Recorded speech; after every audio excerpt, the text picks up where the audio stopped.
Баршаңызға сәлем бердім. Менің арнамның көрушілері. Мен күніге таңертең жұмысқа кетіп қаламын, кешке қайтамын. Сондықтан да мына күні бойы үйдегі жасалынып жатқан жұмыстарды бұлай рет-ретмен түсіре алмаймын. Қазір жұмысқа кетіп баратырмын таңертең. Кешегі өзгерістерді мінекей түсіріп алып жатырмын. Кеше жоңышқа түсіріп алды жолдасым. Сөйтіп мінекей жоңышқаны мынандай аппаратынан өткізіп майдалап,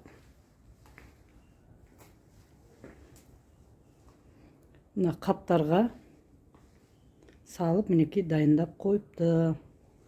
Түсіріп қойын деп түсіріп жатырмын. Мынау аппараттан майдаланып шыққан шөптер.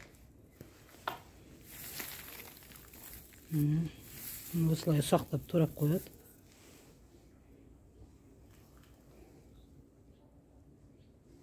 Міне қорамыз дайын, жем шөбіміз дайын.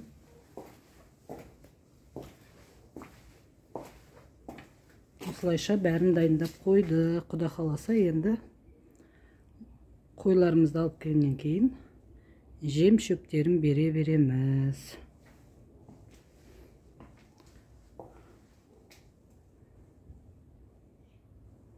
Міне қараңғыда да светін жағып қойып, міне жұмыстарымыз жасай берсек болады. Міне дуалдардың бәрін қараңыздар, қандай әдемі қылып әктеп қойды, тап-таза қылып. Жолдасым айтып күлем ғой, евро ремонт болды деп. Қой қорамызға евро ремонт жасағандай болдық қой. Өзіміз ауылдан шықтық қой. Ауылда неше түрлі қой қораларды көріп жүрміз. Қойдың тұратын жеріне осыншалықты көңіл бөліп жасаған ауылда мен қой қораларды көрген емеспін. Енді бұл біздікі қаланың қойлары ғой. Евро ремонт жасалынған, қорада тұратын қаланың қойлары болады.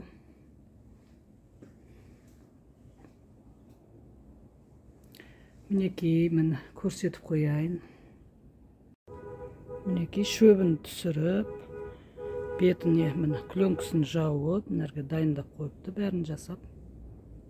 Жаңбыр жауғанда, қар жауғанда тимесін деп, мына шетіне кішкене салфандар жетпей қалған ұқсайды, оны да жабады.